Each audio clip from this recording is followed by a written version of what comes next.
Alors, après avoir vu les antigènes du système RH, nous avons dit que ce système, il est réparti seulement au niveau des globules rouges. Deuxième chose, les antigènes, ils ont une nature protéique. Il existe un nombre très nombreux d'antigènes pour le système RH, mais juste les 5 premiers antigènes qui sont impliqués dans la pratique clinique, l'antigène D, l'antigène grand C, l'antigène grand E, l'antigène petit c et l'antigène petit e. Et maintenant, on va voir les anticorps dans ce système. Alors, première chose, les anticorps dans ce système, ce sont des anticorps irréguliers. Qu'est-ce que ça veut dire irrégulier? C'est-à-dire, ils apparaissent après une immunisation par ces antigènes. Par exemple, si un receveur n'a pas l'antigène D, le RH1, s'il sera transfusé par des globules rouges qui expriment l'antigène D, alors on a un gros risque d'être immunisé par l'antigène D. Si par exemple, lui, il n'a pas l'antigène grand C ou grand E, et on le transfuse par des globules rouges qui expriment ces deux antigènes ou l'un de ces deux antigènes, on aura un risque d'immunisation. Alors c'est pour ça qu'on parle dans les anticorps dans ce système, ils sont irréguliers, ils apparaissent après une immunisation, après un contact avec cet antigène. Alors, en pratique clinique, on a 3 situations dans lesquelles on cherche ces anticorps. Alors, la première situation, c'est la situation de les accidents hémolytiques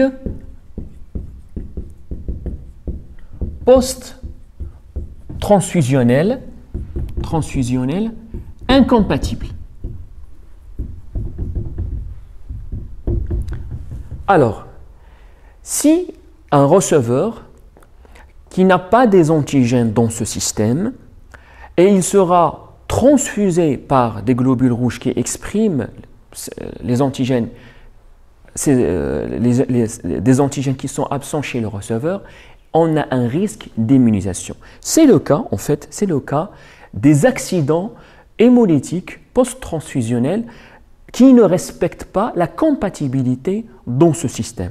Ceci il est vrai pour le système RH, mais pour d'autres systèmes érythrocytaires sanguins qui, effectivement, les anticorps dans ces systèmes apparaissent après un contact. Et le contact, je dirais la première cas de figure ou situation de contact, c'est la transfusion des globules rouges.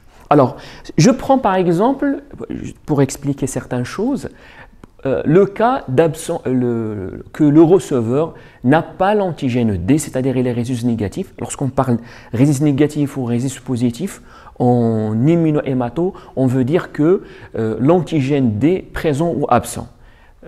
C'est-à-dire ce résultat concerne seulement l'antigène D, le RH1 de ce système. Alors, si un receveur est RH1 négatif, c'est-à-dire il n'a pas l'antigène D.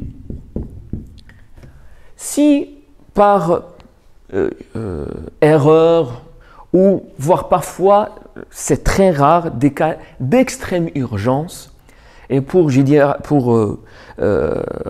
prendre en charge un cas d'une anémie très profonde où le pronostic vital est mis en jeu, on peut transfuser par quelqu'un qui est rhésus négatif par des globules rouges rhésus positifs. C'est très rare, mais normalement, la règle, on ne doit pas transfuser un rhésus négatif par des globules rouges rhésus positifs.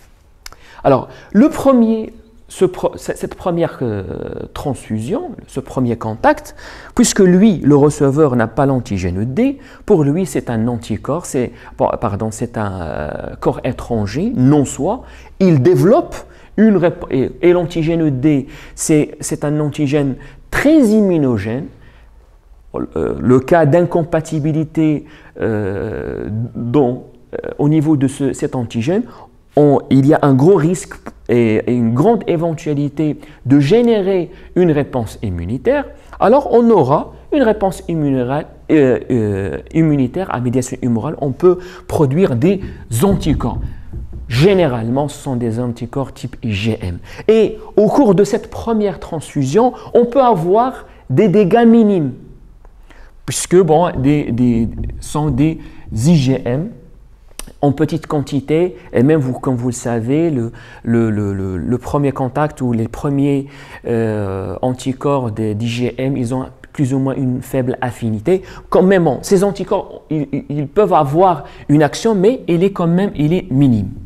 Mais la chose la plus intéressante et la chose la plus, je dirais, marquée par cette première transfusion, c'est qu'on aura une mémoire immunitaire vis-à-vis l'antigène T.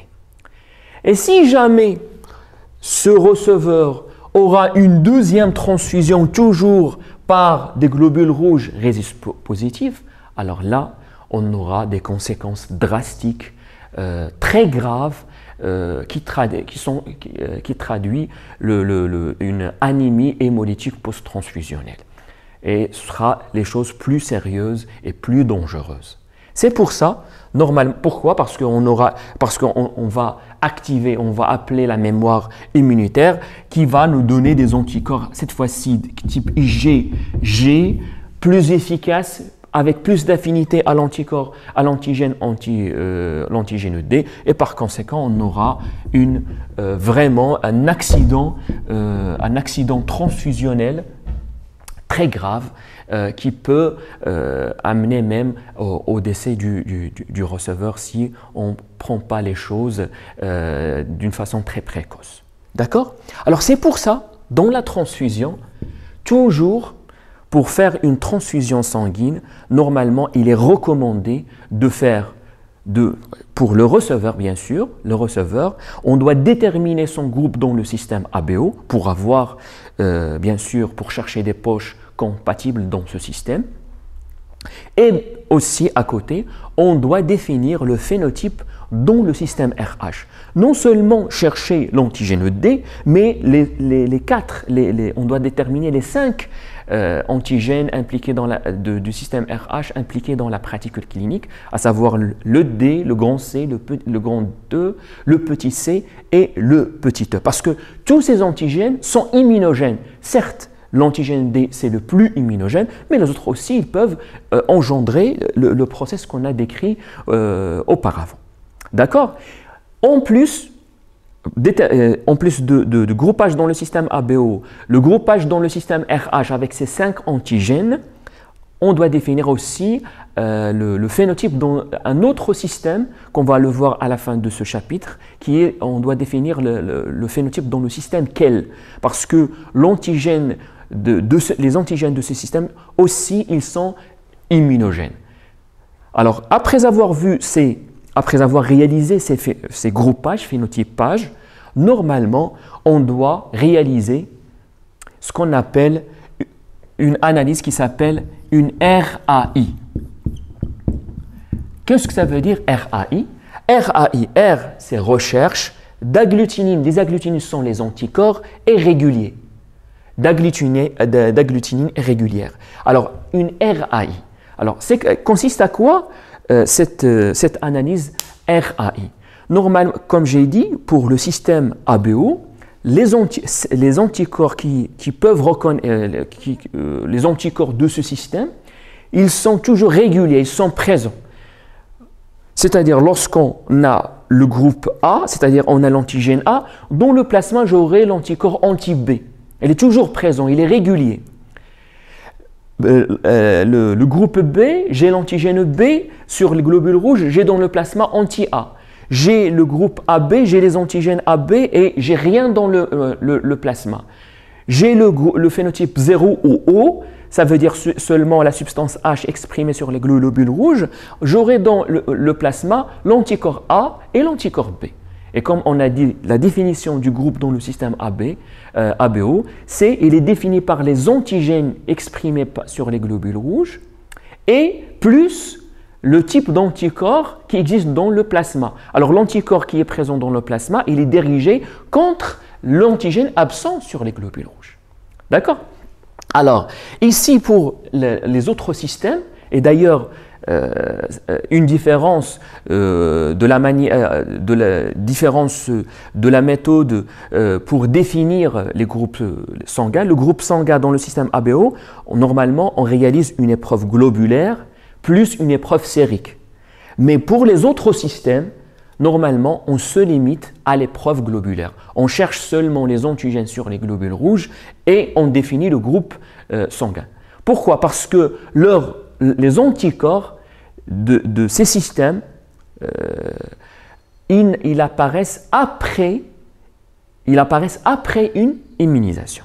Alors, je reviens toujours dans le contexte de la transfusion, pour un petit peu commenter, expliquer le contexte, pour ne pas se situer dans un contexte d'accident hémolytique post-transfusionnel. Avant tout, et c'est recommandé, et parfois dans quelques législations, par exemple la législation française, elle exige par les textes réglementaires qu'avant toute transfusion, normalement le transfuseur doit avoir le résultat de la RAI.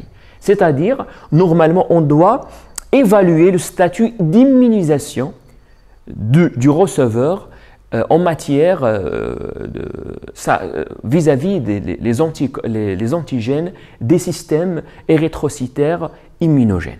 Alors ici, on parle des antigènes ou les anticorps d'immunisation vis-à-vis des antigènes du système RH, mais elle est valable pour les autres systèmes immunogènes sanguins, autres que le RH et autres que le ABO qu'on va voir à la fin de ce chapitre. Je cite par exemple, par cette méthode, je peux révéler, en plus des anticorps qui peuvent reconnaître les antigènes du système RH, je peux révéler la présence des anticorps qui peuvent révéler les antigènes du système KEL, le système du Phi, le système MNS, le système lutéran, et il existe d'autres qui sont impliqués dans la pratique transfusionnelle.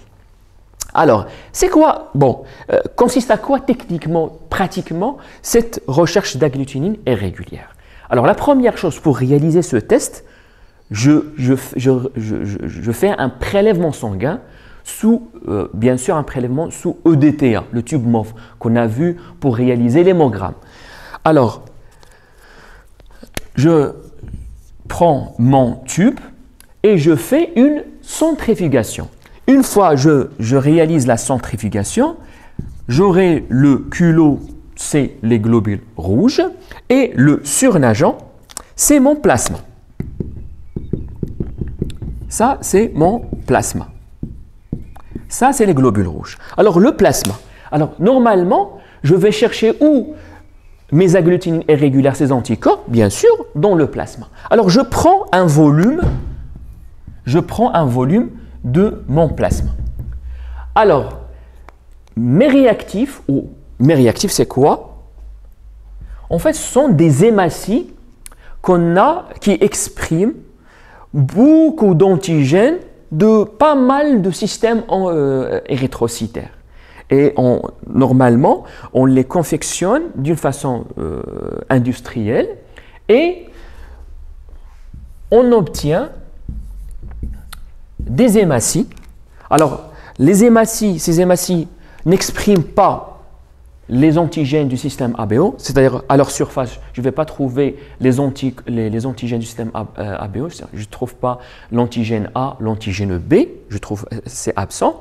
Mais ces hématies, par exemple,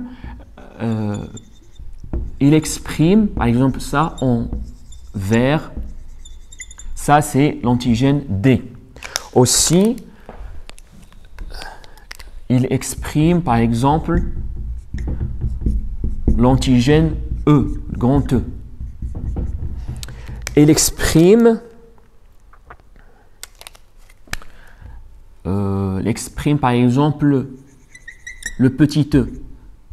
Et ces hématies, par ce procédé industriel, ils peuvent exprimer jusqu'à plus de vingtaine d'antigènes de système érythrocytaire immunogène qui peuvent engendrer une immunisation. Alors, mon plasma, je vais mélanger mon plasma avec ces hématies.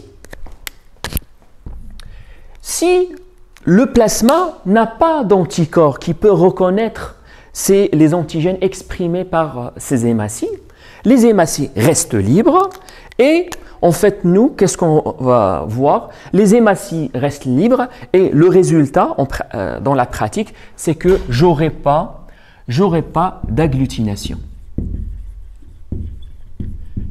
Et je vais dire que la RAI, elle est négative. C'est-à-dire que le plasma de ce candidat à la transfusion des globules rouges, ou à toute transfusion en fait, parce que lorsqu'on parle de transfusion, on peut parler d'une transfusion des globules rouges, transfusion de concentrés globulaires, plaquettaires ou de plasma. Bon, d'une façon générale, puisqu'on parle ici des RH, pour ce monsieur-ci, il va recevoir des globules rouges. On va dire on va déterminer son groupe dans le système ABO, dans le système RH, les 5 antigènes, plus les antigènes dans le système KEL aussi, et on réalise une RAI. C'est-à-dire, la RAI, il évalue est-ce que le patient a des anticorps qui peuvent reconnaître les antigènes des différents systèmes sanguins immunogènes. D'accord? Maintenant, on parle de RH. Si RAI il est négatif, alors normalement, ces hématies expriment les 5 antigènes du système RH. S'il est négatif, ça veut dire qu'il n'a pas d'anticorps. Mais si jamais il a des anticorps, comme ça, dans son plasma, par exemple, je cite un exemple, il reconnaît l'antigène par exemple D, comme ça. Alors on aura reconnaissance de ces anticorps avec les antigènes et dans la manip, normalement, pour révéler la présence de cette fixation, j'ajoute un autre anticorps. Cet anticorps, qu'est-ce qu'il fait? Il reconnaît la partie stable, invariante des anticorps. Et comme ça, le résultat, c'est que j'aurai une agglutination. Résultat positif, j'aurai une agglutination. Une agglutination, ça veut dire j'ai une RAI qui est positive. RAI positif, est-ce que je peux déterminer ou est-ce que je peux conclure que je peux conclure le type d'anticorps? S'il a un anticorps, parfois on peut même avoir plusieurs types d'anticorps. Mais restons dans un cas simple, c'est-à-dire il a un seul type d'anticorps. Si, après cette étape, j'aurai une agglutination, ça veut dire une RAI positive, qu'est-ce que je peux conclure? Je peux conclure seulement que j'ai un anticorps contre un antigène exprimé par les globules rouges. C'est ça ce que je peux conclure. Un anticorps vis-à-vis quel type d'antigène, je ne peux pas conclure. Pourquoi? Parce que les hématies, ils expriment tous ces antigènes et si j'ai une réponse positive, je ne peux pas spécifier la spécificité de cet anticorps. Parce que comme vous le savez, un anticorps, il a une seule, je dirais, il peut reconnaître un seul type, il est très spécifique, il peut reconnaître un seul type d'antigène. Alors, si j'ai ce résultat, normalement, je passe à la deuxième étape de cette recherche d'agglutinine irrégulière. C'est-à-dire la première, en fait, on peut l'assimiler à un screening. Est-ce qu'on a ou pas? C'est un résultat qui est qualitatif. Présence ou absence? Si présence, maintenant, je dois déterminer cet anticorps, il est destiné à quel antigène? Et pourquoi je fais ce travail? Pourquoi? Parce que ce travail va définir la poche que je dois transfuser à mon récepteur. D'accord. Alors, deuxième étape, c'est que je dois définir le type d'anticorps. Alors, je fais la même chose, mais cette fois-ci, mes réactifs, ce sont des hématies qui expriment un seul type d'antigène. Par exemple, j'ai dans le premier tube de ma NUP des hématies qui expriment seulement l'antigène D. Dans un autre tube, j'aurai des hématies qui expriment, par exemple, ici le E. Je garde toujours les mêmes couleurs. Et ainsi de suite. Des hématies, par exemple, qui expriment seulement le petit E, le petit C, lequel, par exemple. Et si jamais, par exemple, je reste toujours pour les anticorps qui reconnaissent l'antigène, les antigènes du système RH, j'aurai une réaction positive avec les hématies qui expriment l'antigène D. Cette fois-ci, je complète ma recherche. Le receveur, il a une RAI positive, ça veut dire qu'il a un anticorps qui reconnaît un antigène exprimé par les hématies, et cet anticorps, il reconnaît l'antigène D du système RH. Alors, chose très essentielle, avant toute transfusion, je dois chercher les anticorps des systèmes érythrocytaires immunogènes. Les plus importants, c'est les antigènes du système RH, mais il existe aussi d'autres antigènes de d'autres systèmes, ils sont impliqués dans cette recherche parce que eux aussi, ces antigènes sont immunogènes. Les plus immunogènes, certes, sont les antigènes du système RH. À leur tête, c'est l'antigène D, mais les autres, ils peuvent, c'est-à-dire, c'est pas si quelqu'un qui est rhésus négatif, c'est-à-dire il n'a pas l'antigène D, alors je ne vais pas réaliser la RAI, non. Certains, lui, s'il a par exemple, s'il a l'antigène D, alors on ne peut pas dire qu'il n'aura pas un problème d'immunisation. Pourquoi? S'il a vraiment l'antigène D, effectivement, on n'aura pas un problème pour chercher on n'aura pas un problème pour chercher des poches compatibles parce que lui, il peut recevoir des globules rouges qui expriment l'antigène D comme lui ou même des globules rouges qui n'expriment pas l'antigène D. Il peut les recevoir. Mais on ne sait pas pour son statut vis-à-vis les autres antigènes. Si par exemple, il est grand C négatif, normalement, il doit recevoir, s'il a besoin de transfusion, il doit recevoir des globules rouges qui n'expriment pas le grand C. Si on donne des globules rouges qui expriment le grand C, alors on le prédispose à une immunisation vis-à-vis cet antigène. D'accord? Alors c'est ça, la première situation. On a recours à la recherche des anticorps dans ce système, mais c'est valable pour les autres anticorps des autres systèmes érythrocytaires immunogènes autres que le système RH. Comme j'ai dit, le système KEL, le système Duffy. Bon, on va voir à la fin de ce chapitre. Bon, je crois que vous avez compris le principe de la RAI, et la RAI, c'est obligatoire avant toute transfusion, pour voir le statut immunitaire au début de toute transfusion, au début de tout projet de transfusion. Surtout pour les gens polytransfusés, comme par exemple les thalassémiques, parce que les thalassémiques, ils ont un programme de transfusion. Chaque mois ou chaque 2 mois, on les transfuse. Les gens qui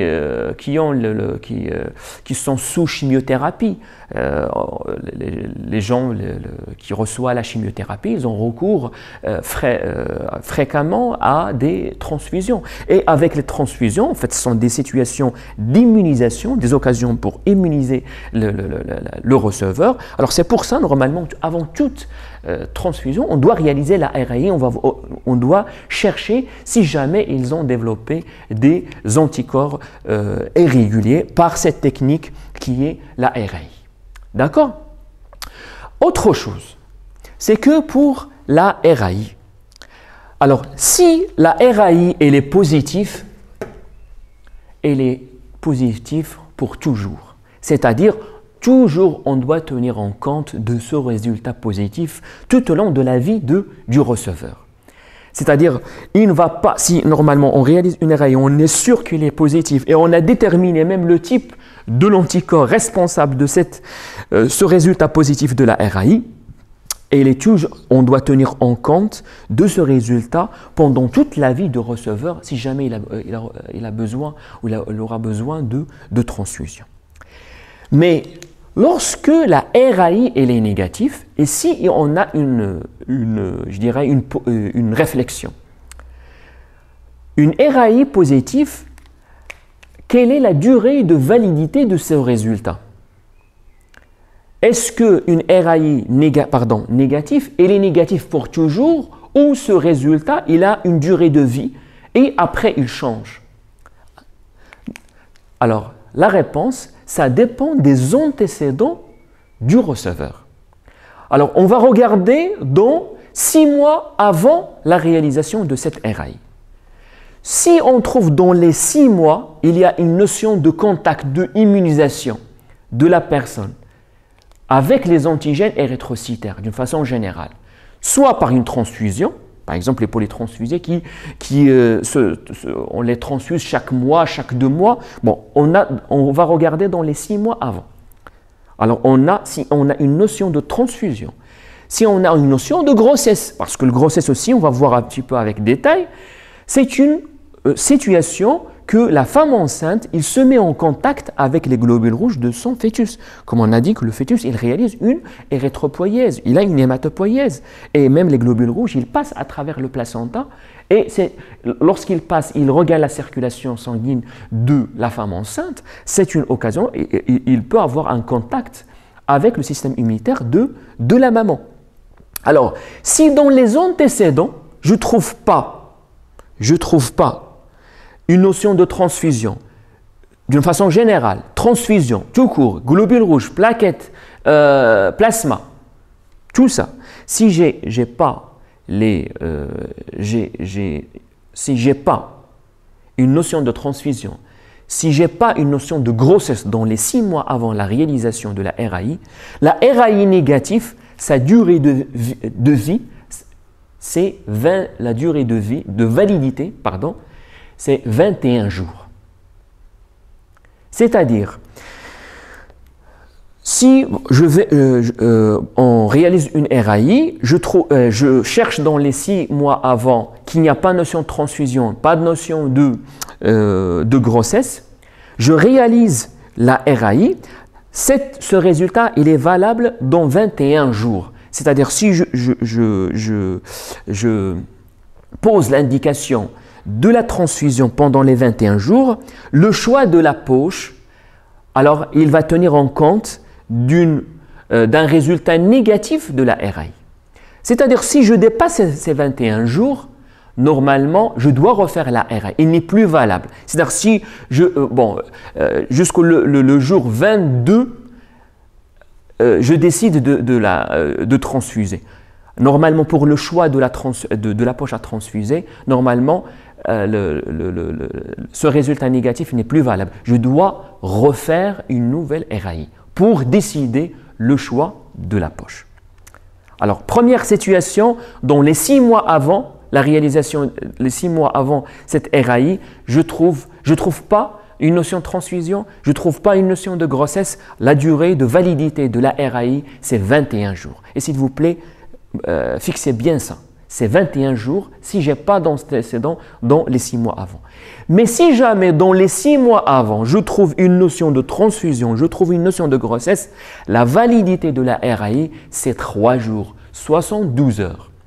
C'est-à-dire, chez quelqu'un polytransfusé, par exemple les thalassémiques, les drépanocytaires, Il s'est transfusé le mois passé, il se présente aujourd'hui. Je réalise une RAI, je trouve que, par exemple, aujourd'hui on est lundi, et il est hospitalisé, et pour une raison ou pour une autre, on n'a pas trouvé les poches, par exemple, et normalement on trouve les poches pour le patient jusqu'au vendredi. C'est-à-dire on a réalisé la RAI le lundi, c'est-à-dire il était valable lundi, mardi, mercredi. Et on veut transfuser le vendredi. Alors, la RAI n'est plus valable. Pourquoi? Parce que j'ai une notion de transfusion il y a un mois. Il est dans les 6 mois avant.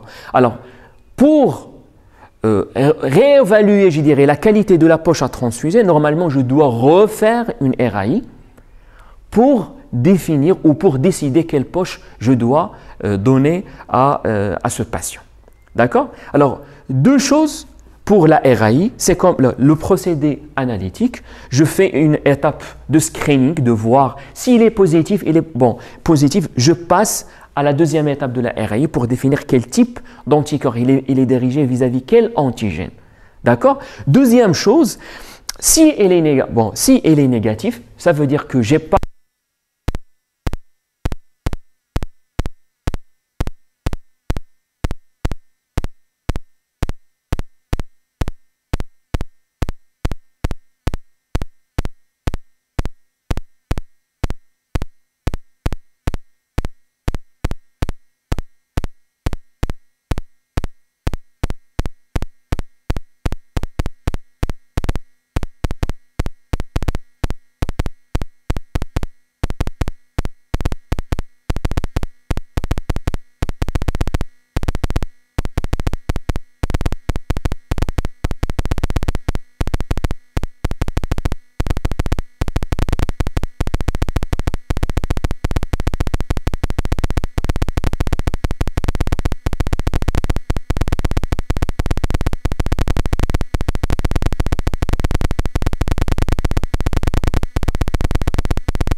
Alors, j'ai dit que au cours du suivi de la grossesse, on prescrit la RAI pour voir est-ce que la femme enceinte, il développe une immunisation, il produit des anticorps vis-à-vis des antigènes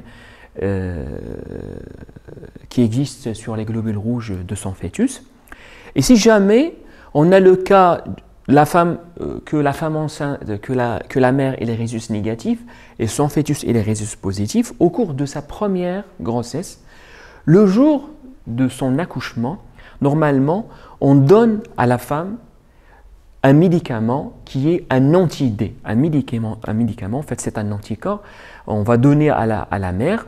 Alors pourquoi? C'est pour, s'il a dans sa circulation sanguine, il a des globules rouges du fœtus, l'anti-D, il va attaquer ces globules rouges du fœtus qui existent dans la circulation de la mère, et comme ça pour minimiser leur quantité. Parce que comme vous le savez que la réponse immunitaire, il dépend de la quantité de l'antigène qu'il génère cette réponse immunitaire. Alors on donne ce médicament qui est l'anti-D pendant les 3 jours après l'accouchement. Et normalement, on adapte la posologie de ce médicament par un test qui s'appelle le test de Kleinauer, qu'on a déjà évoqué au cours de l'exploration du chapitre de l'hémoglobine, dans la partie de l'hématopoïèse. Alors, consiste à quoi ce test de Kleinauer? Alors, on fait un prélèvement sanguin de la mère, puis après, qu'est-ce qu'on fait? On traite les globules rouges de ce prélèvement par de l'acide, une solution acide, comme par exemple la HCl à certaines concentrations. Puis après, on fait des frottis sur des lames, puis après, on colore ces lames par un colorant, puis on regarde sous microscope. Alors, qu'est-ce qu'on va trouver? Alors, les globules rouges de la mère, alors, ils ne résistent pas au traitement acide. Alors, c'est pour ça qu'on va les trouver qu'ils ne prennent pas beaucoup assez la couleur du colorant qu'on a réalisé pendant la manip. Mais les globules rouges du fœtus qui restent toujours chez la mère, alors ces globules rouges du fœtus, ils résistent à ce traitement acide qu'on réalise au cours de la manipulation. C'est pour ça, après coloration, ces hématies, ils gardent le colorant. Et nous, lorsqu'on regarde au microscope, on va voir les globules rouges de la mère, ils ne prennent pas le colorant, mais les globules rouges résiduels dans la circulation sanguine de la mère, ils prennent la couleur et ils ont une couleur très foncée. Alors, pourquoi on fait ce test? C'est que, normalement, c'est pour ajuster la dose. C'est pour dire est-ce que la dose est efficace ou non. C'est-à-dire, le premier jour avant de donner le prélèvement, on aura une estimation du nombre des globules rouges qui existent chez la mère, et on va suivre le nombre de ces globules rouges fœtaux. Et normalement, si on administre la bonne dose de ce médicament anti-D, normalement, avec les jours, avec le traitement, on aura dégradation du nombre des globules rouges chez la mère. Mais si jamais le nombre il ne change pas, ça veut dire que la dose il est inefficace, qu'on doit augmenter la dose de l'anti-D.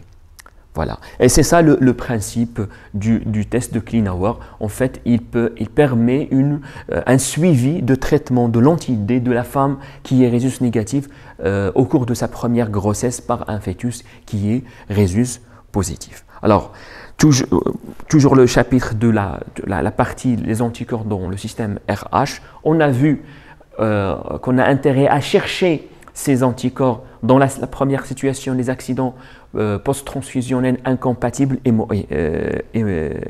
hémolytiques. Et la deuxième circonstance, c'est la situation de l'incompatibilité fœto-maternelle. Alors, il reste une troisième situation dans laquelle on cherche les les anticorps dans ce système, c'est une situation de dysimmunité. C'est ce qu'on appelle l'anémie. C'est une anémie hémolytique auto-immune. C'est une situation de dysimmunité, dérèglement du système immunitaire. Il va produire des anticorps. Ce sont des auto-anticorps qui vont attaquer ses propres antigènes. Alors, il existe plusieurs types d'anticorps, mais il y a des situations où on a production des anticorps qui reconnaissent les antigènes des systèmes érythrocytaires. Et parmi ces, on peut avoir le cas des anticorps qui reconnaissent les antigènes du système RH, plus précisément qui reconnaissent l'antigène D. C'est une dysimmunité, ce n'est pas le contexte ni d'immunisation, ni de transfusion, ni d'incompatibilité fœto-maternelle, mais contexte d'auto-immunité. Il donne une anémie hémolytique et on comprend bien que cette situation, on aura une anémie hémolytique. Si jamais on aura une production des auto-anticorps qui reconnaissent le D, on aura cette anémie dans le cas où les globules rouges, ils expriment l'antigène D. Alors, pour révéler ou pour explorer ce contexte, bien sûr, on fait la RAI pour chercher dans le plasma,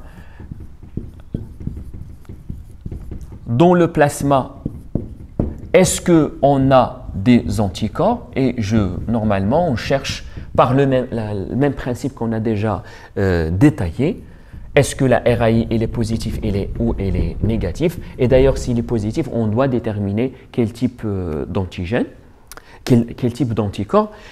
Mais toujours dans la même situation, on a un test pour explorer, pour voir qu'est-ce qu'il se passe et qu'on réalise et qu'on le pratique dans le contexte de l'anémie hémolytique. C'est ce qu'on appelle le test de Coombs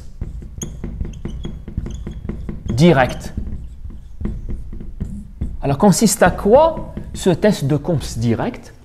Alors, si la RAI il cherche les anticorps dans le plasma, le test de Coombs direct, il cherche est-ce que les hématies, on a déjà une fixation d'anticorps à la surface des globules rouges. Alors, cette fois-ci, dans le test de Coombs direct, on travaille sur les globules rouges du patient qui a cette anémie hémolytique. Et si jamais, on a ces...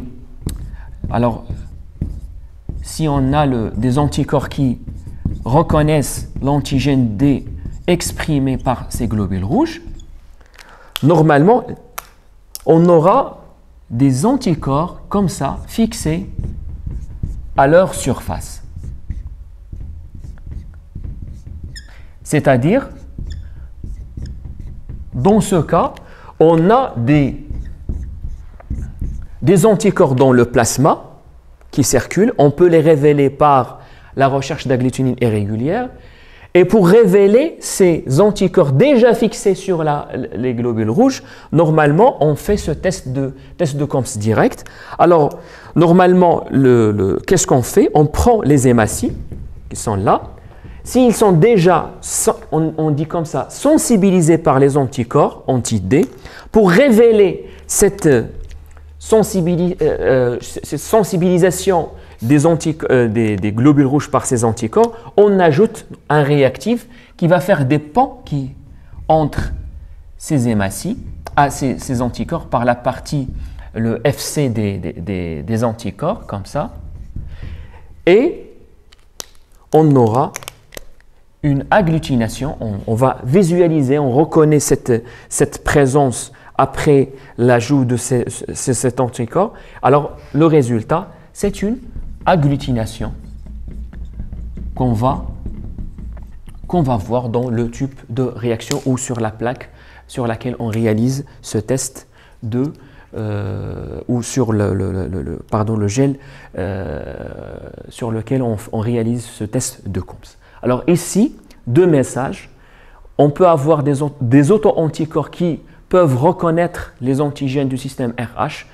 L'exemple, c'est on a des situations, on a des auto-anticorps qui reconnaissent l'antigène D et par conséquent, on aura une anémie hémolytique auto-immune. On révèle la présence de ces anticorps par la RAI dans le plasma ou dans le sérum.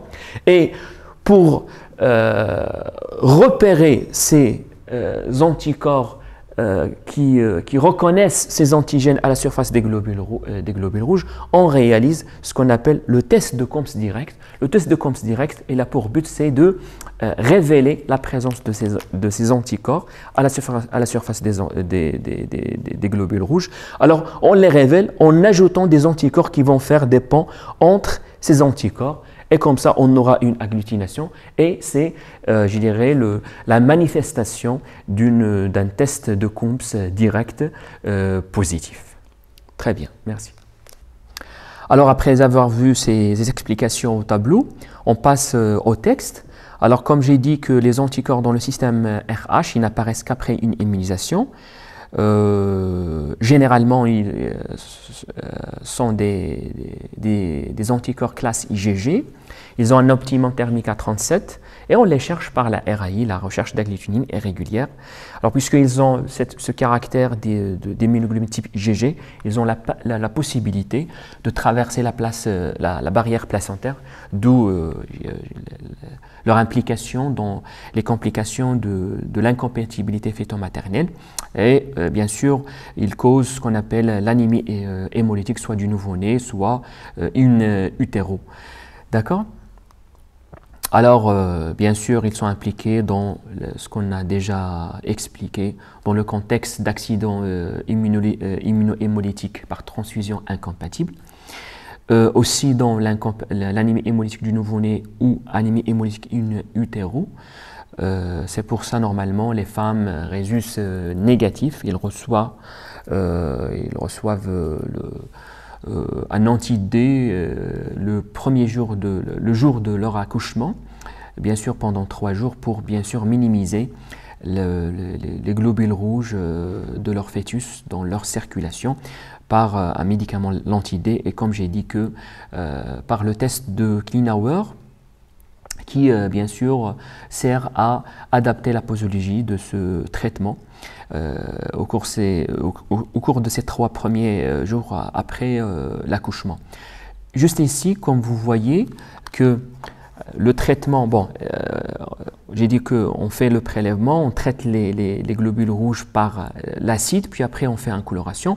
Alors les globules rouges qui n'ont pas, je dirais, capté le colorant, ils apparaissent pâles, mais il existe des globules rouges foncés, avec une couleur foncée, et ça correspond aux globules rouges du fœtus qui existent chez la mère. Alors ici, je vous donne une question. Pourquoi, à votre avis, quelle est la différence? Pourquoi on a cette différence entre les globules rouges de la mère qui sont pâles et les globules rouges du fœtus qui apparaissent foncés? À quoi est due cette différence?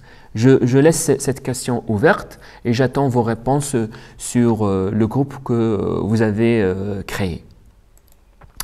Très bien. Pardon. Voilà, et aussi on a le contexte de l'anémie hémolytique auto-immune, un contexte de dysimmunité avec production des anticorps qui vont attaquer les antigènes de système RH, voire parfois d'autres systèmes érythrocytaires. J'ai donné l'explication pour le cas des auto-anticorps qui réagissent ou qui reconnaissent l'antigène de ce système RH et qui donnent une anémie hémolytique auto-immune. Très bien. La RAI, alors, chose très importante en transfusion sanguine, s'il vous plaît. Alors, la première chose, on ne transfuse que s'il y a une indication. Si on transfuse sans indication, c'est une contre-indication. Ça, c'est la première chose. Deuxième chose, avant toute transfusion, normalement, il faut déterminer le groupe dans le système ABO, le groupe dans le système RH, les 5, le D, le grand E, le grand C, le petit c et le petit e. et lequel, l'antigène dans le système, les antigènes dans lequel, avec une RAI pour voir l'état d'immunisation initial. C'est très important et primordial en transfusion sanguine. Ici, c'est le principe qu'on a déjà détaillé. La durée de validité de la RAI, lorsqu'il est positif pour toujours. S'il est négatif, si on trouve un antécédent d'immunisation, soit transfusionnelle, soit par grossesse, la durée de validité, c'est de 3 jours seulement. Mais si on n'a pas, d'antécédent ni de transfusion, ni de grossesse, la validité, c'est de 21 jours. Ici, un exemple de suivi de grossesse par la RAI, un exemple de protocole. Vous pouvez trouver d'autres protocoles. Je crois que vous aurez l'occasion de voir ça, le protocole de suivi immunologique de la grossesse au cours des modules de l'obstétrie et de la gynécologie. Alors, je donne ici l'exemple d'un protocole de suivi de grossesse par la RAI.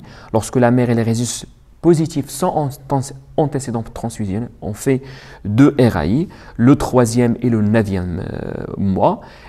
Si la femme est positive, si la femme est positive avec des antécédents transfusionnels ou il est résus négatif, alors cette fois-ci on fait 4 RAI, le 3e, 6e et 8e et 9e mois. Bon, c'est un exemple de suivi de la grossesse par la RAI, mais vous pouvez trouver d'autres protocoles. Juste pour donner l'exemple que la RAI fait partie du bilan de suivi de la grossesse. Oui, il y a ici une notion de le groupage dans le système RAI. Le groupage dans le système RAI, il est limité à chercher les antigènes par des réactifs qui sont des anticorps. Et pour définir la présence ou l'absence de chaque antigène, normalement, on doit on doit réaliser les 5 réactions. C'est-à-dire on doit chercher l'antigène D par un anti-D, le grand E par un anti-E, grand E, le grand C par un anti-grand C, le petit C, et voilà, ainsi de suite. Et en fonction des résultats, normalement, on donne le type ou le phénotypage dans le système RH. Alors, en routine, lorsqu'on présente les résultats, si vous trouvez, par exemple, une poche, par exemple, ou un phénotypage chez quelqu'un, par exemple, A+, bon, A+, c'est-à-dire A résus plus, c'est-à-dire il a le groupe A dans le système ABO et il a l'antigène D seulement. C'est-à-dire on n'a pas, dans ce résultat, on n'a pas une idée sur le type ou le phénotypage pour les autres antigènes du système RH. S'il est, on dit, résus négatif, ça veut dire que l'antigène D il est absent. Alors, les règles de transfusion, normalement, soit on fait une transfusion isogroupe, c'est-à-dire receveur résus négatif, il reçoit le résus négatif du donneur. Un résus positif, il reçoit un résus positif du receveur. Le résus négatif, on peut donner des globules rouges résus négatifs à un receveur qui a le phénotype résus positif, mais généralement, et c'est très bon, généralement, on ne donne pas le résus positif ou un phénotype positif pour quelqu'un qui est négatif, parce qu'on a le risque d'immunisation. Ce risque d'immunisation, il est très probable avec l'antigène D. Le risque il est moins pour les autres antigènes, mais le risque il est toujours présent vis-à-vis les autres antigènes du système RH, à savoir le grand C, le petit c, le grand E et le petit e. Voilà, on arrive à la fin de ce chapitre qui est le système RH, un système érythrocytaire très immunogène, très impliqué dans la pratique transfusionnelle, aussi bien dans le suivi de la grossesse et aussi même dans la situation de dysimmunité qui est l'anémie hémolytique auto-immune.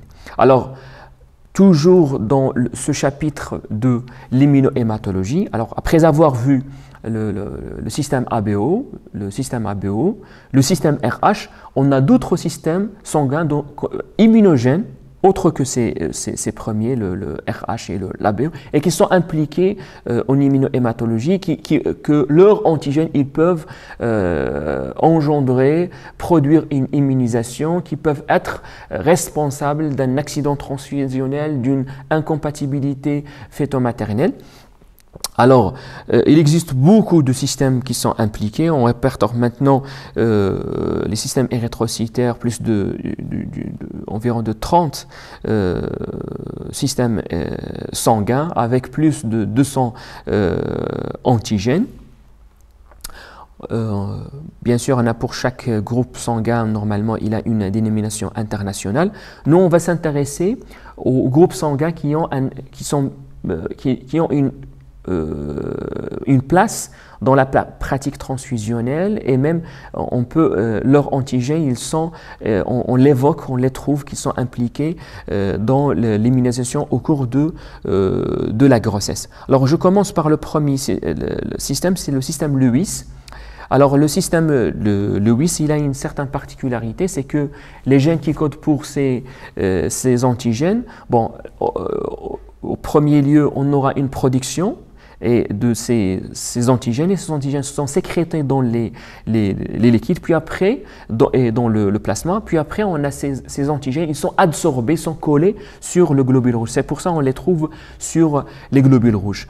On peut deviner, on a les antigènes, on a les antigènes Lewis 1 et l'antigène Lewis 2. Et ces antigènes, lorsqu'on a une incompatibilité, on peut être immunisé vis-à-vis ces antigènes en produisant des anticorps. Les anticorps dans ce système sont de type IgM, c'est pour ça, normalement, il n'entraîne pas l'anémie hémolytique du nouveau-né, parce qu'il génère l'immunisation par ces antigènes, il génère des anticorps type IgM, et heureusement, c'est pour ça, normalement, ils ne sont pas impliqués dans la maladie hémolytique du nouveau-né. Deuxième système, et aussi les antigènes de ce système, ils sont très immunogènes, c'est le système KEL. Et d'ailleurs, normalement, comme j'ai dit, avant toute transfusion, on fait la détermination du phénotypage du receveur. Alors, en plus de le système ABO, on réalise le phénotypage du système RH, et à côté, on cherche les antigènes dans le système KEL. Alors, l'antigène KEL1, il est très immunogène, il est placé derrière, dans le degré de l'immunogénicité, il est placé derrière l'antigène D. Et c'est pour ça qu'il est très immunogène, c'est pour ça normalement on cherche à définir le phénotype dans le système KEL au cours de toute transfusion sanguine.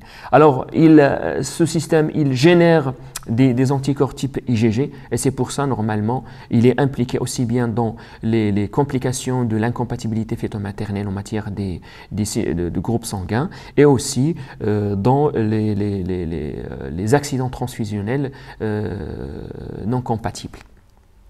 Pour ce système. Le système MNS, il existe plusieurs antigènes, mais les plus importants sont les 4 premiers, MNS1, MNS2, MNS3 et MNS4. Ces antigènes, ils génèrent des anticorps, des anticorps qui ont une plus de signification clinique, surtout l'anémie hémolytique et les accidents transfusionnels. Ce sont les anticorps anti-S et les anticorps anti-petit s. Pourquoi? Parce qu'on sont de type IgG. Alors, le système KID, le système KID aussi, c'est un système érythrocytaire il est impliqué, ces anticorps impliqués dans le contexte des accidents transfusionnels et les anémies hémolytiques du nouveau-né. il a une importance clinique. Le système Dufy aussi. Alors le système Dufy, il peut être incriminé dans des contextes d'accidents transfusionnels, le contexte aussi de l'anémie hémolytique du nouveau-né.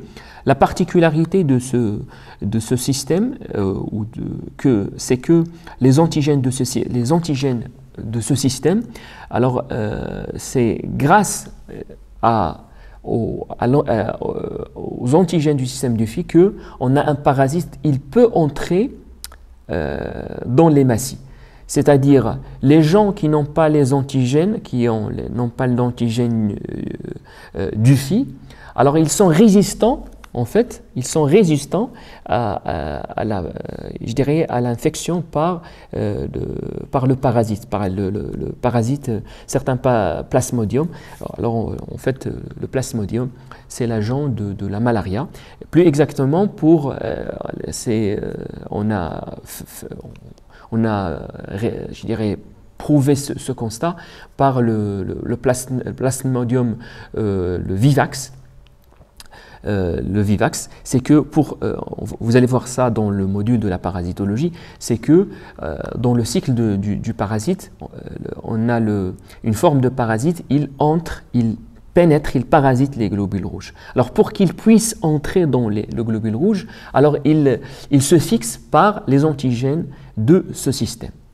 D'accord? Et d'ailleurs, bon, s'il les trouve, bon, il se fixe, puis après il pénètre. S'il ne le trouve pas, il n'aura pas de moyens pour entrer à l'intérieur de l'hématie. Et comme ça, ce phénotype de Dufy, en fait, c'est un Dufy négatif, alors il est résistant à cette infestation par ce parasite qui est le parasite de le Plasmodium vivax. Notre système lutéran aussi, bon, il est impliqué dans l'immunisation transfusionnelle. Bon, il y a d'autres. Bon, j'ai cité quelques groupes, les groupes sanguins que je viens de citer. Bon, ils sont impliqués, comme j'ai dit, dans les immunisations post-transfusionnelles et les incompatibilités fœto-maternelles. Il existe d'autres groupes sanguins érythrocytaires, mais on n'a pas cet intérêt. Parfois, ils ont un intérêt anthropologique. Par exemple, le système Diego. Alors, c'est grâce à l'étude des gènes qui codent pour ces antigènes, on a démontré que l'origine des Indiens ou les Indiens de l'Amérique, ils ont une origine de la Sibérie, de l'Asie. Un autre système, on le cite ici pour dire que on pose une question, c'est que quel est le rôle physiologique de ces antigènes. Parfois, on ne sait pas le rôle de ces systèmes. Parfois, on arrive à démontrer un rôle physiologique. Par exemple, on a déjà cité dans le système RH et on a dit que les molécules ou les antigènes de ce système, ils sont impliqués dans le transport transmembranaire, par exemple de l'ammonium. Pour le RH même, voire on pense qu'ils ont un rôle pour le transport ou le passage des molécules de CO2, mais pour pas mal d'antigènes, on n'arrive pas à comprendre quelle est leur utilité, quelle est leur fonction. Ils sont là, ils sont immunogènes, ils génèrent une réponse immunitaire, mais qu'est-ce qu'ils font d'une façon très exacte, très spécifique? Souvent, on ne trouve pas de réponse. Alors, pour ce système, le XG, il a une réponse il est impliqué dans les phénomènes d'adhésion cellulaire. On enregistre ces séquences et je vous présente ici une étude qui a essayé de corréler la prédisposition à l'infection Covid-19 en fonction du groupe sanguin. Voilà, bon, il existe d'autres systèmes. D'accord. Alors, on arrive à la conclusion générale en immunohématologie. Alors, l'immunohématologie, ses applications majeures, c'est la transfusion sanguine. Et d'ailleurs, cette pratique transfusion sanguine, on a recours à cet outil thérapeutique parce qu'on sauve des vies. Alors on sauve des vies parce qu'on n'a pas d'alternative. On n'a pas un alternatif pour sauver la vie. Normalement, on doit donner soit le concentré des globules rouges, soit les plaquettes, soit le plasma pour, pour sauver des vies, pour arrêter l'hémorragie, pour surmonter les conséquences de l'anémie, pour arrêter l'hémorragie aussi, on donne les plaquettes. Et c'est pour ça, normalement, pour assurer une sécurité, normalement, on doit respecter les règles de transfusion. Alors, pour respecter les règles de transfusion, revient à définir le groupe sanguin. C'est obligatoire, avant toute transfusion, de définir le groupe sanguin dans le système ABO, le RH avec ses 5 premiers antigènes, et lequel, bien sûr, pour assurer une sécurité immunologique de la transfusion sanguine. Et surtout, qu'il ne faut pas oublier, avant toute transfusion, il faut définir le résultat de la RAI, la recherche d'agglutinine irrégulière, pour voir le statut initial du receveur. Parce que si jamais on transfuse le receveur et ce receveur il a une RAI positive, on risque d'avoir les conséquences délétères mortelles d'un accident transfusionnel. Bien sûr aussi, on a d'autres circonstances de dysimmunité, c'est les anémies hémolytiques auto-immunes.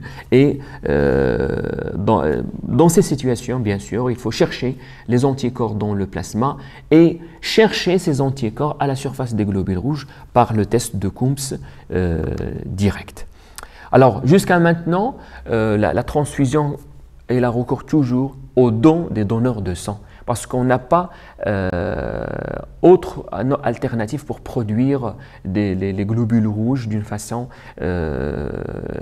en quantité très suffisante pour répondre aux demandes de transfusion.